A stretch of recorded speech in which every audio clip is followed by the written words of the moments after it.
السلام علیکم، میں ہوں غلام احمد داؤد۔ آپ دیکھ رہے ہیں شب گرد۔ عرض یہ ہے کہ جس طرح سے پاکستان کے مسائل میں اگر 1 گنا اضافہ ہے یا 100 گنا اضافہ ہے تو دنیا کے مسائل میں 1 گنا اضافہ ہے۔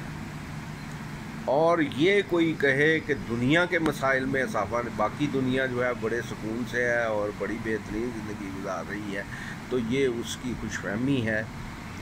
وہ بھی آہستہ آہستہ کرائسس کی طرف بڑھ رہے ہیں، اور اس کی سب سے جو بڑی وجہ ہے وہ ہے کہ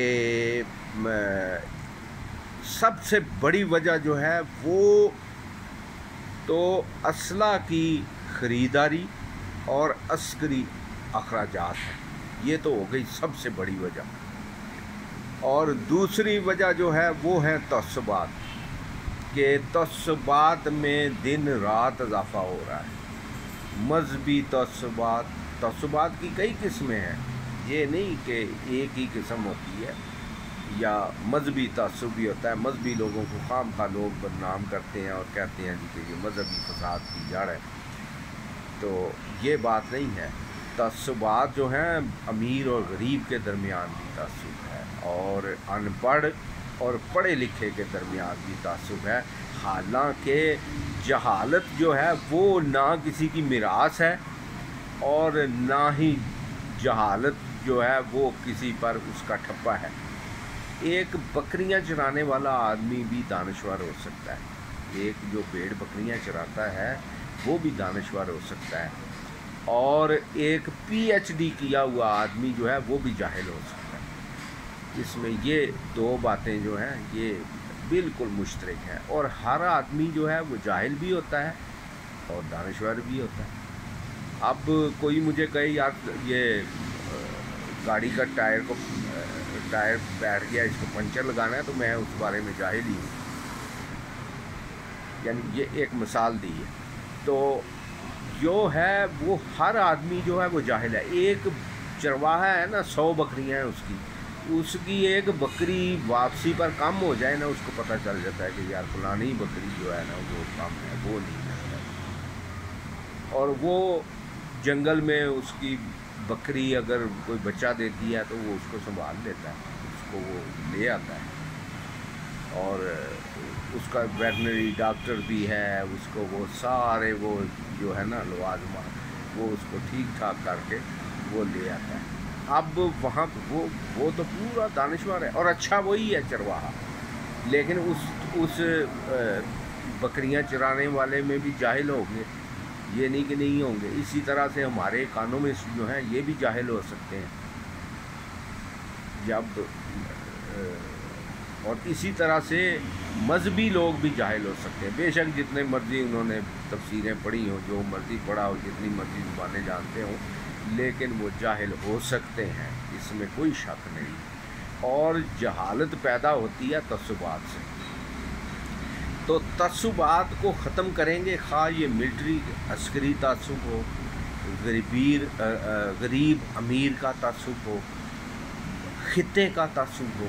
یہ زمین تو ایک وطن ہے، اس کو لکیریں لگا کے اور اس میں جو ہے وہ بنا کے چیزیں کہ بھئی یہاں سے اب اس طرف جو ہے وہ مثلا یہ ہم اپنے خطے میں زیادہ دور کیا جانا ہے، اپنے خطے میں ہی دیکھ لیں یہاں پر کیا حالات چل رہے ہیں۔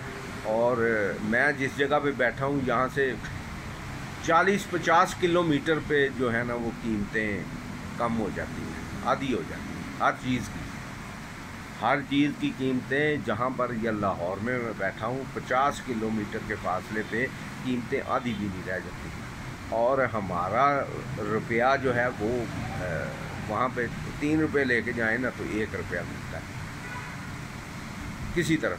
تو یہ جو چیزیں ہیں یہ ساری چیزیں کس وجہ سے پیدا ہو گئیں؟ یہ تعصبات کی وجہ سے پیدا ہو گئی۔ اب اس میں جو بھی تعصبات ہیں، اور یہ عسکری اخراجات نے، یعنی جو ہم اسلحے پہ خرچ کر دیتے ہیں، یا دنیا خرچ کری، ہم اپنا کیوں کہیں، ہم خرچ کر دیتے ہیں، ہم بھی یعنی دنیا جو پوری دنیا جو جن باتوں پہ فضول اخراجات کر رہی ہے، وہ اخراجات جو ہیں وہ اس دنیا کے مسائل میں اور مصیبتوں میں اضافہ کر رہے ہیں۔ یہ سوچنا ضروری ہے کہ اس کا حل تلاش کیا جائے، کس طرح کیا جائے۔ اب مشرقی جرمنی جو ہے، جب مغربی جرمنی وہ اس کے تعلقات اچھے ہو گئے، دیوار برلن گر گئی، تو جو یہ مغربی جرمنی تھا، جو آج کا جرمنی ہے، تو وہ مشرقی جرمنی سے لوگ دڑا دڑ جو ہے وہ ادھر آ رہے تھے۔ تو اس نے، وہ بڑا عقل مند تھا وزیر اعظم اس وقت کا، اس نے کیا کیا، اس نے یہ کیا کہ دونوں ملکوں کی کرنسی جو ہے نا، اس کی وہ ایک ہی کر دی۔ اس نے جلدی سے اس نے کہا بھئی تمہاری کرنسی اور ہماری کرنسی کی ویلیو ایک ہے، بول دیا اس نے کہ یعنی وہ برابر ہی ہوگی۔ تو وہ برابر ہو گئی، تو ایک بندہ نہیں جو اٹھ کے آیا ہو، یعنی آئے ہوں گے لوگ، سیر سور کی واپس چلے گئے، لیکن ایسا نہیں ہوا۔ ورنہ وہ یکدم جو اگر وہ نہ کرتا تو اس کا جو لوگ تھے بہت سارے، وہ اس طرف آ کے آباد ہو جاتے، یعنی مسائل پیدا ہوتے۔ تو اس نے وہ دیوار جو گری تو اس نے اس کا حل بھی تلاش کر لیا کہ کرنسی ایک کر دی۔ اب تصور کریں اگر پوری دنیا میں ہی کرنسی ایک ہو جائے تو ہمیں کیا تکلیف ہوگی، اور اگر دنیا سے جو ہے عسکری اخراجات جو ہیں، جو اسلحہ پر ہم خرچ کر رہے ہیں، یعنی ہم پوری دنیا کے افراد کی بات کر رہا ہوں، تو اگر وہ اس پہ کم کر دیے جائیں، آدھے کر دیے جائیں یا نہ کیے جائیں، اور یہ لڑائی جھگڑوں کا خاتمہ ہو جائے، تو کتنی خوشی سوچ کے ہی دل کو سکون ملنا، غور کرنا ضروری ہے۔